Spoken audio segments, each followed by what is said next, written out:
The auditorium lights flickered softly, casting golden streaks across the rows of empty seats.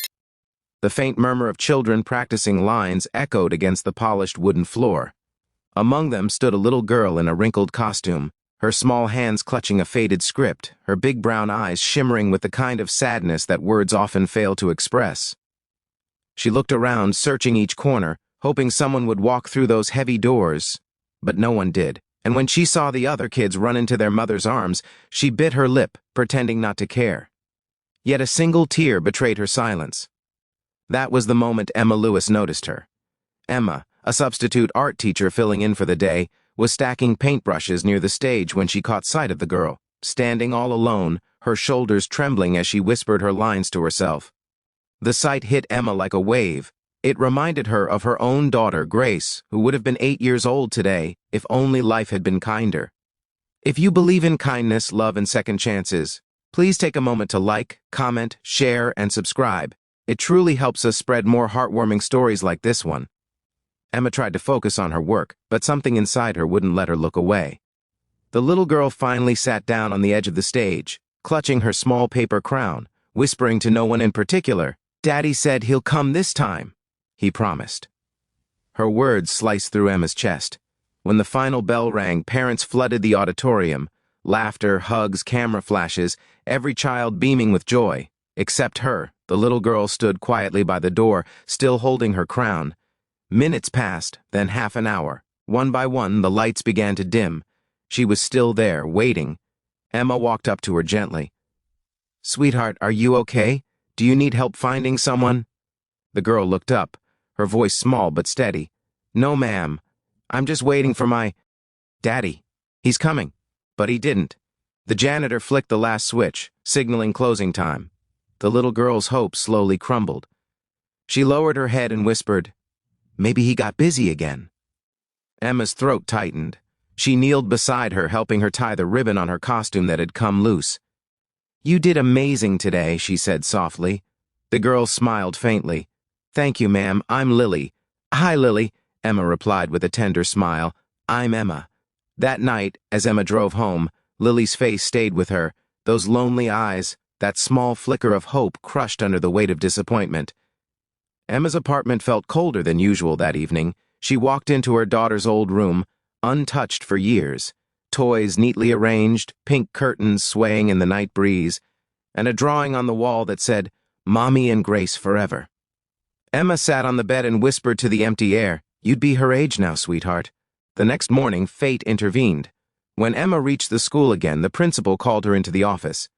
"Miss Lewis, we've received a last-minute withdrawal from our volunteer list for the school play. We need someone to help supervise the kids backstage." Emma agreed. And that's how she found herself again surrounded by little costumes, painted cardboard castles, and the sound of laughter echoing through the auditorium. And there was Lily, once again by herself, quietly practicing her lines behind the curtain. But this time, she walked up to Emma, holding her script nervously. Her voice was barely a whisper, trembling with innocence and desperation. "Ma'am, can you pretend to be my mom for the school play?" Emma froze. She blinked, unsure if she had heard correctly. Lily looked down quickly, her small hands twisting the paper crown. "It's just for one scene," she added softly. "All the kids have their moms sitting in the front row, cheering.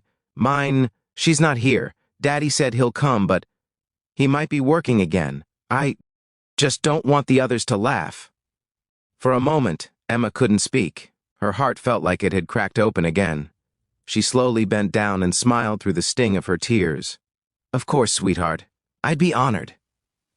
Lily's eyes lit up, a joy so pure it melted every wall Emma had built around her heart. That night, Emma went home and sat with her daughter's photo.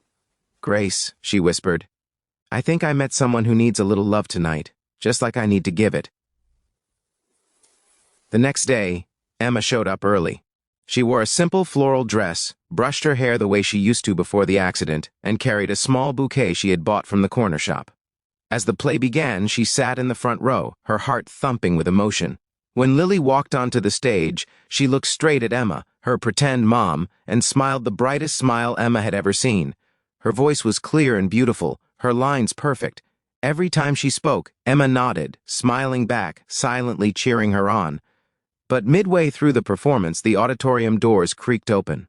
A tall man in a dark gray suit stepped in quietly. His face looked drawn and tired, as if sleep had been a stranger for years. He stood at the back, watching his daughter on stage, guilt etched across his features. It was Richard Carter, the CEO of a powerful investment firm. To the world, he was a man of steel and success.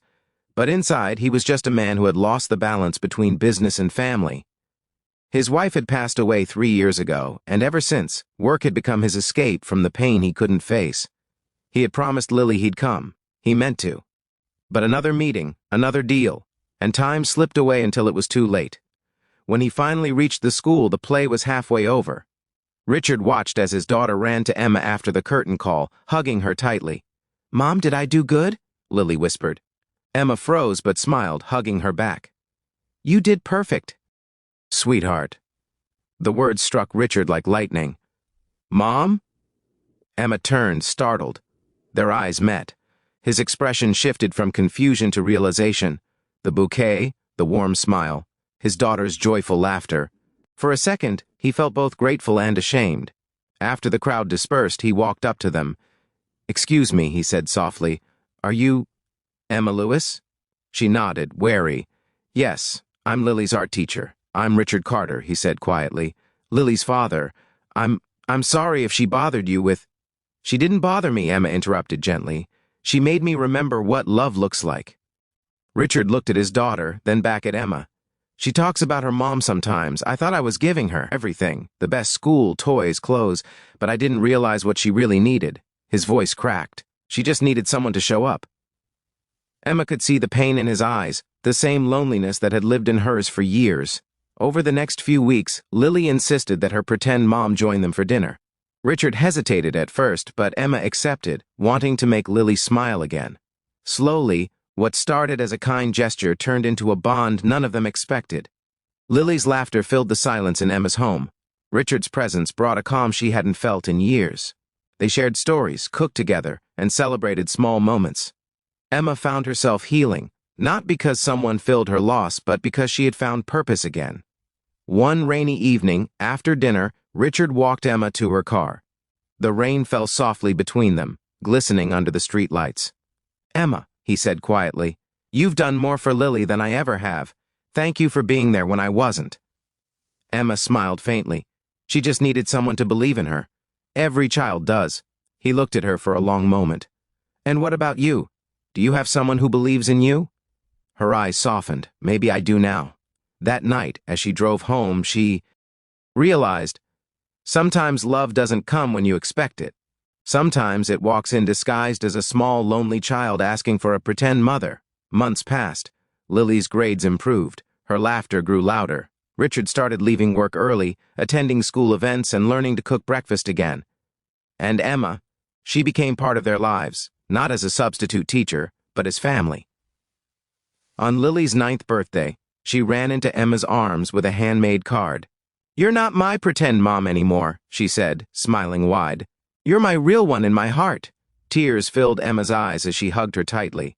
Richard stood nearby, watching, his heart full. For the first time in years, their home wasn't just a house. It was filled with warmth, laughter, and the sound of love quietly healing what life had once broken. And somewhere, Emma whispered softly to the memory of her daughter, Grace, "Thank you for sending her to me."